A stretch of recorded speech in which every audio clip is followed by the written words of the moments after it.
오늘 은혜 받으실 말씀은 요한복음 1장 40절부터 42절까지 말씀입니다. 요한복음 1장 40절부터 42절까지 말씀을 다 같이 봉독하겠습니다. 요한의 말을 듣고 예수를 따르는 두 사람 중에 하나는 시몬 베드로의 형제 안드레라. 그가 먼저 자기의 형제 시몬을 찾아 말하되 우리가 메시아를 만났다 하고, 메시아는 번역하면 그리스도라. 데리고 예수께로 오니 예수께서 보시고 이르시되 내가 요한의 아들 시몬이니 장차 게바라 하리라 하시니라. 게바는 번역하면 베드로라. 아멘. 할렐루야. 찬양대 귀한 찬양에 감사를 드립니다. 우리 옆 사람하고 고백하겠습니다. 참 잘 오셨습니다. 네, 오늘 말씀 제목을 한번 따라해 보겠습니다. 예수님을 만나 별의 순간을 보다. 별의 순간이란 말을 들어보신 분이 있을 것입니다. 좀 시간이 흘렀지만 지난 2022년 제20대 대통령 선거 당시 한 정치 인사가 이 용어를 그의 발언에서 사용했고, 또 언론에서도 많이 회자되었었습니다. 사실 이 용어는 1927년 오스트리아 소설가 슈테판 츠바이크의 베스트셀러 인류의 별의 순간이라는 책을 통해 널리 알려진 말입니다. 별의 순간이란 말은 역사의 줄기를 바꿀 만한 매우 특별하고 중대한 사건, 결정적인 순간을 의미합니다. 예를 들면 선거에 승리하게 되는 결정적 사건이나 올림픽 금메달을 결정지을 만한 중요한 순간일 것입니다. 여러분은 인생의 별의 순간을 잡으셨습니까? 결혼하신 분들은 남편이 또는 아내가 내 별인 줄 알았을 것입니다. 그런데 어떻게 되었습니까? 별이 아니라는 진실을 깨닫는 데는 그리 오래 걸리지 않았습니다. 또 어떤 분들은 자녀를 낳았을 때 인생 최고의 절정의 순간, 그야말로 별의 순간을 맞이한 줄 알았을 것입니다. 그런데 그날이 고생문이 열린 날이라고 결국 깨닫게 됩니다. 자식이 아니라 왼수라는 말을 흔하게 듣고 있습니다. 별이 아니라 왼수였던 것입니다. 오늘 본문은 시몬이라는 어부가 예수님을 처음 만나는 장면입니다. 그리고 그의 인생의 경로가 바뀌어지는 놀라운 순간, 즉 베드로의 별의 순간을 보여주고 있습니다. 그날 메시아를 만났다는 동생의 말을 듣지 않았다라면, 또 메시아를 직접 만나러 예수님께 찾아오지 않았다면 시몬은 아마 다른 인생을 살았을 것입니다. 저는 본문을 살펴보며 주님이 어부 시몬 베드로에게 가져오신 그 별의 순간이 어떤 의미를 갖고 있는지 함께 은혜를 나누기를 원합니다. 첫째로 삶을 변화시키는 관점의 변화에 대해서 나누기를 원합니다. 따라해 보겠습니다. 삶을 변화시키는 관점의 변화. 우리가 하나님을 만나서 삶이 변화되고 인생이 달라지는 이유가 무엇일까요? 그것은 바로 하나님을 만난 사람은 삶을 바라보는 관점이 달라지기 때문입니다. 그러한 변화를 일반적으로 패러다임 시프트라고 말합니다. 이처럼 자신의 삶을 새롭게 바라보기로 결단하고 인생의 큰 변화를 경험하는 사람들이 있습니다. 황원교 시인은 살아있는 한 희망이 있다고 고백합니다. 그가 말하기를 불행한 인생이 꼭 나쁜 일만은 아닙니다. 또 아무리 인생이 나빠 보여도 살아있는 한 희망이 있습니다.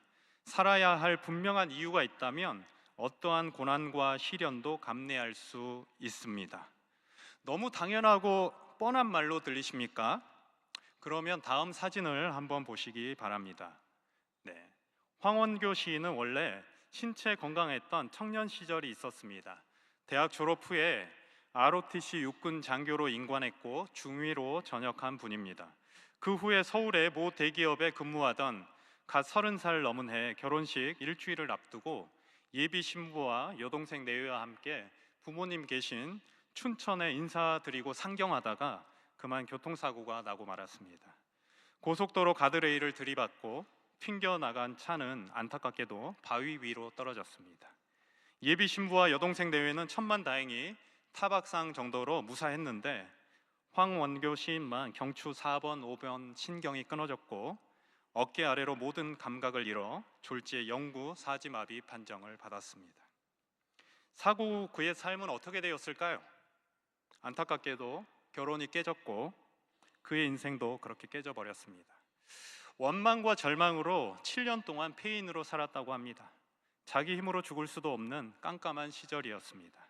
그런데 엎친 데 덮친 격으로 남동생마저 불치병에 걸린 것입니다. 사고로 전신불구된 자신을 간호하던 어머니가 작은 아들마저 불치병에 걸렸다는 절망과 충격으로 갑자기 세상을 떠나셨습니다. 그때 그는 아버지를 바라보게 되었다고 말합니다. 홀로 계신 아버지가 저와 아픈 동생 이 두 아들을 어떻게 할 것인가 생각하니 정신이 번쩍 들었습니다. 나 때문에 말할 수 없이 온갖 고생하고 계신 아버지께 나마저 이러면 안 되겠다라고 생각했다는 것입니다. 그때부터 그는 책을 읽기 시작했고 그의 마음을 다잡게 한 책 2권 중에 한 권을 이 시간 소개하려고 합니다. 그것은 바로 2차 세계대전 당시 베스트셀러인 빛나는 성벽이라는 작품이고 또 그것을 쓴 작가는 텔마 톰슨입니다. 텔마 톰슨은 그저 평범한 주부였습니다. 제2차 세계대전 당시에 육군 장교였던 남편과 결혼했고 모하비 사막에 육군 훈련소 관사로 이주하게 되었습니다. 도시에서만 살았던 그녀에게 사막에서의 삶은 너무나 힘들었습니다. 50도가 넘는 심한 무더위와 모래바람, 또 사막의 벌레들, 주변에 늘 어슬렁거리는 의사소통도 되지 않는 멕시코인들과 인디언들, 여러 악조건 속에서 도무지 살 수 없는 지경에 이르렀습니다. 그래서 그녀는 친정 아버지께 편지를 보냈다고 합니다. 아빠, 도저히 못 살겠어요. 감옥이 더 낫겠어요. 그리고 기다리던 아버지의 답장이 왔습니다.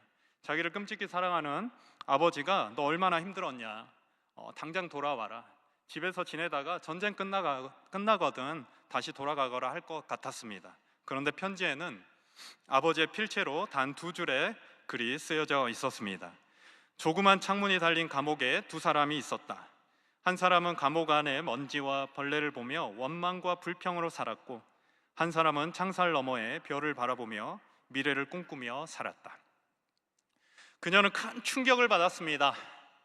믿었던 아버지의 냉정한 답장에 너무나 서운했고 화가 나기 시작했습니다.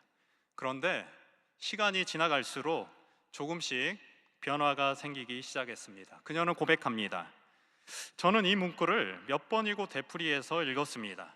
곧 제 자신이 부끄러워졌습니다. 그때부터 저는 현재 상태에서 무엇이든 좋은 점을 찾아내려고 했습니다. 무섭기만 했던 원주민들과 친구가 되었고 놀랍게도 그들은 여행자에게는 팔지도 않는 소중한 것들을 이것저것 아낌없이 저에게 선물하기 시작했습니다. 그녀는 또 선인장, 난초, 여호수아 나무 등 식물의 기묘한 모양을 연구하고 기록을 남기기 시작했습니다. 도대체 무엇이 그녀를 이렇게 변화시켰을까요? 주변 사막은 변함이 없고 인디언도 달라지지 않았습니다. 그녀 자신이 변하기 시작한 순간 비참했던 하루하루가 새로운 모험이 시작된 것입니다. 그녀는 자신이 기록해 놓았던 경험과 관찰을 소재로 빛나는 성벽이라는 소설을 써냈던 것입니다. 스스로 만든 감옥 창살 너머에 자신의 별을 찾아낸 줄 믿습니다. 텔마 톰슨의 스토리를 통해 황원교 시인은 스스로 질문을 던졌다고 합니다. 진흙탕 인생 바라보며 절망 속에서 살 것인가? 별을 바라보며 희망 속에서 살 것인가? 그리고 그는 비록 자기 인생이 진흙탕 같아 보일지라도 매일매일 자기의 별을 찾아보기로 마음먹게 되었다고 합니다. 그리고 자신이 살아있다는 것을 느끼기 위해 시를 쓰기 시작합니다. 손을 움직일 수 없는 그는 입에 마우스를 물고 컴퓨터 잡반을 하나씩 눌러 작품을 쓰기 시작했습니다. 그렇게 지어진 시가 1996년 모 신문사 신춘문예 시 부문에 당선됐고 2000년 개간 문학마을 시 부문에서 신인상을 수상하는 기적이 일어났습니다. 기적은 거기서 끝나지 않았습니다.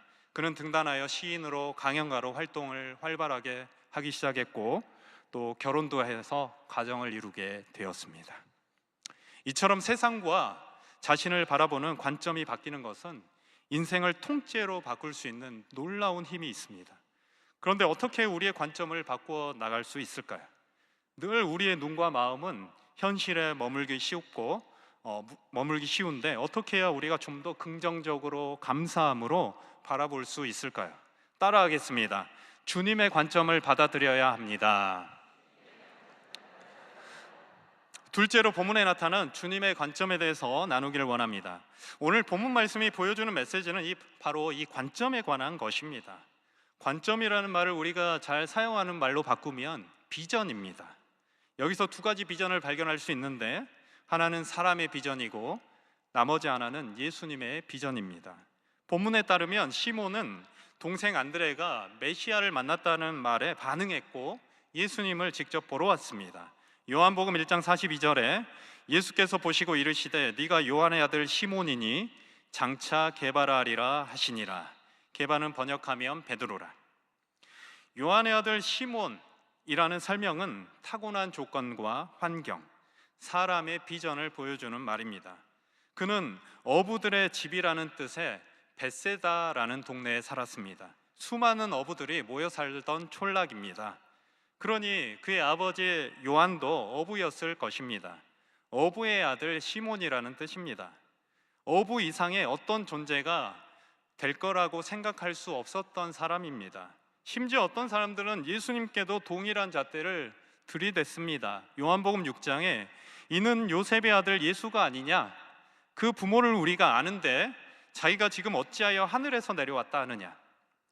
여러분, 흔히 사람들의 관점으로는 사람을 제한할 때가 많습니다. 이 사람 나온 학교가 어디야? 회사가 어디야? 통장에는 돈 좀 있대? 주식 좀 있대? 예수님도 똑같은 잣대로 사람들이 들이댔던 것입니다. 아니, 그 아버지를 우리가 알고 그 아버지가 목수인데 목수의 아들 예수면 예수도 목수가 아니냐? 근데 그가 어떻게 메시아가 될 수 있겠냐? 다 사람의 비전입니다.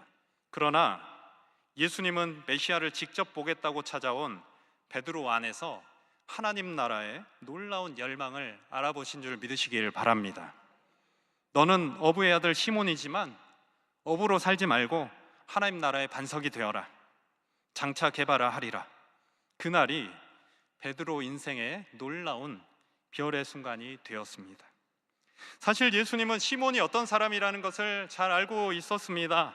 훗날 그가 예수님을 배반하고 저주하고 모른 척할 것도 왜 모르셨겠습니까? 예수님 부활 이후에 소망을 잃어버리고 나는 물고기 잡으러 가노라 하고 그 자리를 떠나버릴 것도 이미 아셨을 것입니다. 어부 부모에게 태어나서 어부로 그 인생을 살다가 마감했을 인생이었습니다. 우리도 실상은 베드로와 별반 다르지 않았습니다. 비겁할 때가 많고 우리도 지도자 될 자격이 부족할 때가 많습니다. 그럼에도 불구하고 예수님은 우리의 잠재력을 믿어주시고 하나님 나라의 주역으로 살아갈 수 있는 기회를 주셔서 이렇게 내 작은 힘이라도 보태어 귀한 교회에서 일꾼으로 살아가는 줄 믿습니다. 오늘 본문으로 한 걸음 더 들어가 보면 주님은 왜 다른 것도 많은데 굳이 바위라는 이름을 주셨을까? 우리 마태복음 16장 18절 말씀을 다 같이 읽어보겠습니다. 시작. 너는 베드로라. 내가 이 반석 위에 내 교회를 세우리니 음부의 권세가 이기지 못하리라. 여러분, 이 반석이라는 말은 헬라어로 그리스 말로 페트라라고 부릅니다. 이 페트라를 직역하면 바위들이라는 뜻입니다. 베드로, 페트로스는 바위, 페트라는 바위들, 복수입니다. 곧 암석의 집합체인 거대한 안반을 뜻한다고 할 수 있습니다. 그런데 페트라 여러분 어디서 많이 들어보지 않으셨습니까? 페트라는 요르단의 고대 도시 유적입니다. 영화 인디애나 존스, 트랜스포머에도 등장했던 장소입니다. 또 한국 드라마 미생에서도 나온 적이 있는, 세계적으로 알려져 있는 유명한 도시 유적입니다. 페트라는 고대 에돔의 산악에 위치한 나바테아 왕국의 수도였으며 사막 한가운데 있는 붉은 사암 덩어리로 이루어진 거대한 바위 틈새에 건설된 도시입니다. 페트라는 당시 좁고 깊은 골짜기를 따라서 극장과 온수 목욕탕, 상수도 시설이 갖추어진 그야말로 현대 도시 못지않은 대단한 도시였습니다. 기록에 따르면 이집트 건축가들이 지은 극장에는 8,000명이 들어가는 규모였다고 합니다. 여러분, 이 대성전 규모를 생각해 보면 될 것 같습니다. 한 극장의 크기가 이 정도 되었다는 것입니다. 페트라의 건물들은 대부분 암벽을 파서 만들어졌습니다.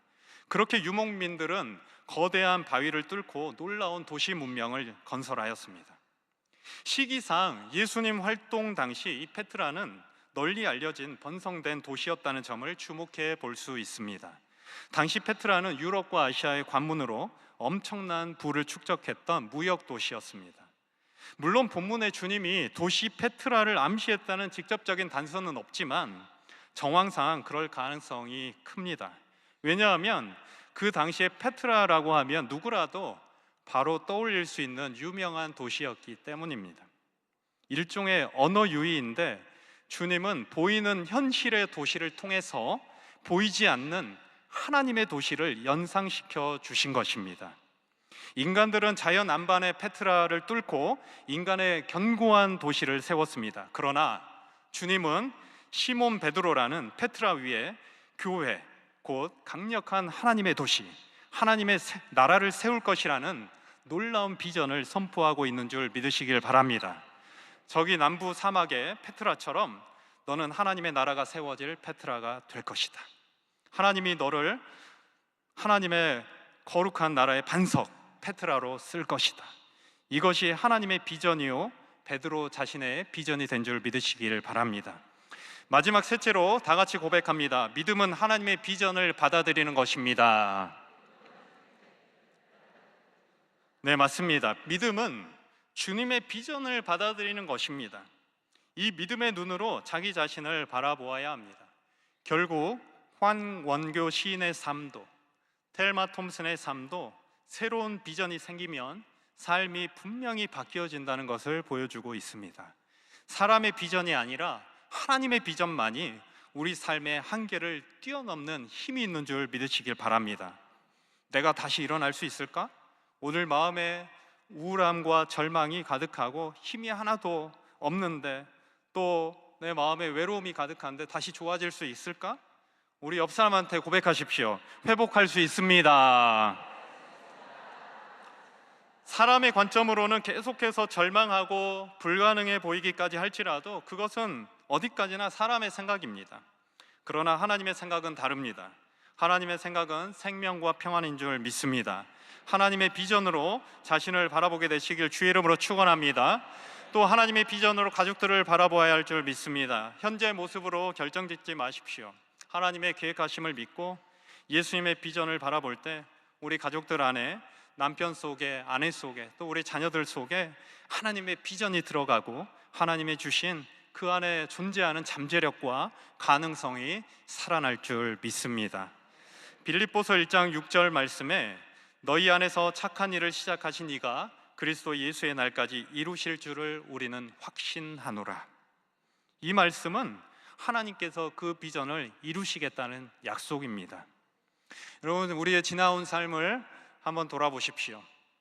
어찌하든지 하나님 주신 인생 잘 살아보려고 최선의 선택을 하기 위해 노력하며 이 자리까지 열심히 달려온 것 같았는데 돌이켜보면 내 선택의 연속이 아니라 하나님의 은혜의 연속이었다는 사실을 깨닫습니다. 여전히 우리는 하나님의 계획을 다 알 수 없고 하나님이 행하실 일을 다 알 수 없습니다. 그렇기 때문에 희망이 있는 것입니다.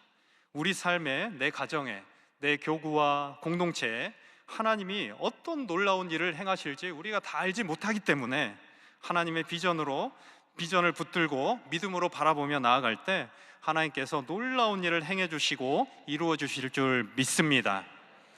결국 어부의 아들로 태어나 어부들의 마을에 살았던 어부 시몬의 인생은 주님의 비전대로 완전히 새로운 궤도로 나아갔습니다.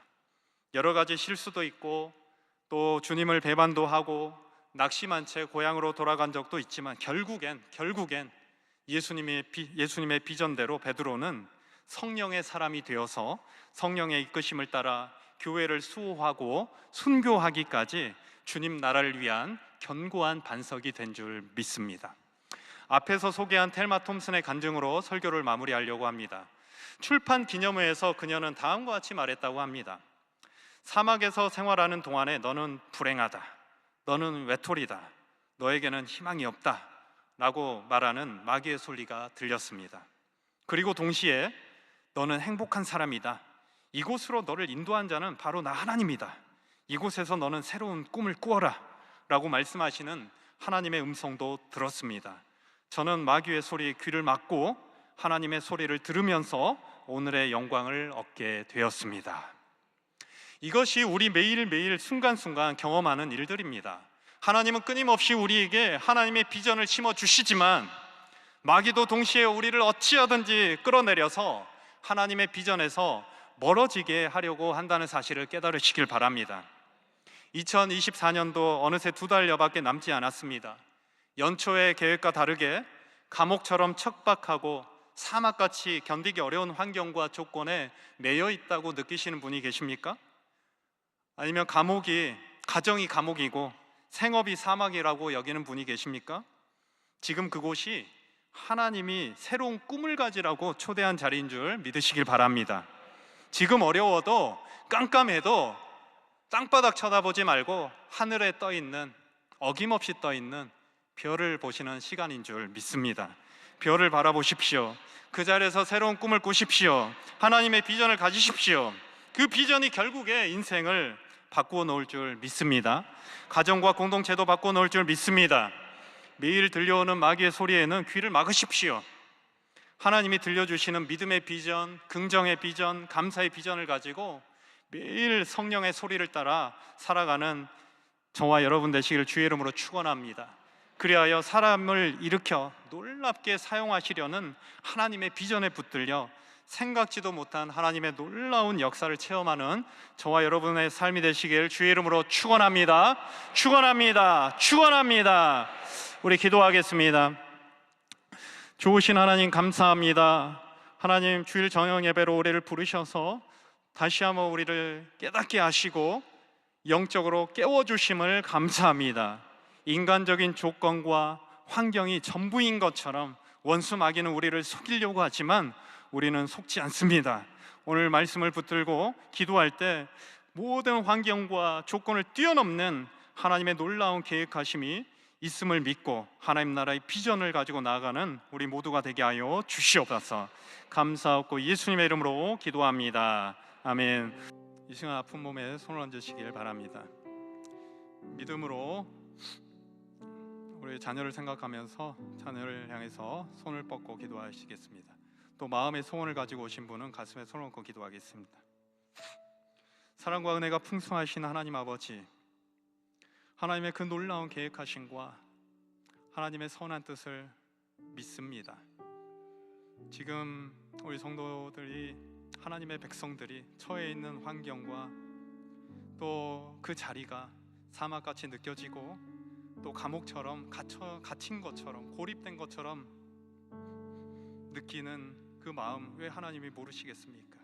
하지만 오늘 이 자리가 우리 성도들의, 하나님의 백성들의 별의 순간이 될 줄 믿습니다. 인생이 결정적으로 바뀌어지는 순간이 될 줄 믿습니다. 오늘 이 시간 예수님의 그 피를 바라볼 때 2000년 전에 십자가에서 흘려진, 골고다의 언덕에서 흘려진 피라도 오늘 또 믿고 바라보는 자에게는 살아있는 피요 효력이 나타나는 피인 줄 믿습니다. 그러므로 이 예배가 그 피를 가지고 나온 예배인 줄 믿습니다. 오늘 그 피가 오늘 손 얹은 가슴마다, 손을 뻗은 자녀들마다, 비전 없는 가정마다 흘러내리게 하여 주옵소서. 쏟아져 부어지게 하여 주시옵소서. 주님의 피는 부족함이 없이 넉넉히 충분히 오늘 또 우리 하나님의 백성들을 위해서 흘러내리는 놀라운 피인 줄 믿습니다. 오늘 그 피가 가정을 덮는 것을 바라볼 수 있도록 도와주시고 비전을 갖게 하여 주시고, 피가 지나가는 자리마다 마귀 귀신이 떠나가는 것을 보게 하여 주시고, 피가 지나가는 자리마다 그 피에 성령님이 역사하시는 걸 보게 하여 주시옵소서. 예수의 피로 오늘 마음이 뜨거워지게 하여 주시옵소서. 믿음이 생길지어다. 오늘 예수님의 피로 깨끗하게 될지어다. 예수님의 이름으로 선포할 때 모든 질병이 물러가고 떠나갈지어다. 주님, 오늘 마음의 견고한 진으로 남아있는 모든 인생의 낙심과 절망, 원망과 불평, 시기와 미움, 오늘 정말 아무리 몸부림쳐도 사람이 해결할 수 없는 이 마음의 손상들 예수님 피로 씻어 주시옵소서. 죄도 씻는데 왜 이런 마음을 씻어내지 못하겠습니까? 죄도 흰눈처럼 희게 하는 것이 예수님의 피의 능력인 줄 믿습니다. 오늘 그 피가 마음에 흘러내릴지어다. 영과 혼의 모든 손상이 회복될지어다. 살아날지어다. 예수의 피로 마음에 오래 남아있는 오래된 상처와 수치심과 두려움은 떠나갈지어다. 예수의 피로 두통과 스트레스, 인생을 살아가는 피곤함과 곤고함이 떠나갈지어다. 희망이 생길지어다. 소망이 생길지어다. 잠을 이루지 못하게 하는 불면증은 떠나갈지어다. 몸의 모든 통증과 염증이 사라질지어다. 디스크 증상이 사라질지어다. 예수의 피로 심장병이 떠나갈지어다. 심혈관 질환이 고침을 받을지어다. 위장병이 떠나갈지어다. 소화의 기능이 좋아질지어다. 호흡의 기능이 좋아질지어다. 예수의 피로 각종 악성 피부병이 떠나갈지어다. 피부의 독이 모두 해독될지어다. 예수의 피로 해독될지어다. 각종 종양과 간, 혈액암, 위암, 췌장암, 육종암, 폐암 다 사라질지어다. 고혈압도 떠나갈지어다. 당뇨병도 떠나갈지어다. 남성과 여성의 질환이 고침을 받을지어다. 눈이 잘 보이게 될지어다. 귀가 잘 들리게 될지어다. 예수의 피로 피가 깨끗하게 될지어다. 희귀병, 난치병 사라져라. 예수 이름으로 명하노니 각종 사고의 후유증이 사라질지어다. 관절이 잘 돌아가게 될지어다. 예수 이름으로 온몸의 질병아 예수 이름으로 소멸될지어다. 예수님 피값으로 지금 즉시 치료가 나타날지어다. 치료가 나타날지어다.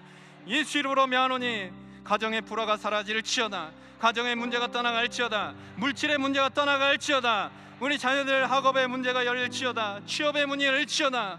결혼의 문이 열릴지어다. 잉태의 문이 열릴지어다. 예수의 피로 생업을 방해하는 저주받은 귀신아 배후에 역사하지 말고 떠나갈지어다. 예수 이름으로 수고한 대로 떡을 먹으며 새지 않고 마르지 않게 될지어다. 성령님 역사하여 주셔서 우리 안에 살아계신 하나님 믿습니다. 오늘 이 시간 하나님의 비전을 가지고 기도하는 이 시간, 이 주일 저녁 예배가 우리 각자에게 인생의 궤도를 바꾸는 별의 순간이 되게 하여 주시옵소서. 주님 붙드심을 감사하고 예수님 이름으로 기도합니다. 지금 우리 주 예수 그리스도의 무한하신 은혜와 하나님 아버지의 놀라우신 사랑하심과 보혜사 성령님의 내주교통 충만케 하시는 역사가 하나님의 놀라운 계획 안에 있음을 믿고 하나님 나라의 비전을 품고 절대 긍정과 감사로 살기로 결단한 믿음의 백성들 위에와 가정과 일터와 사업장 위에 이제로부터 영원토록 함께 하시기를 간절히 축원하옵나이다. 아멘.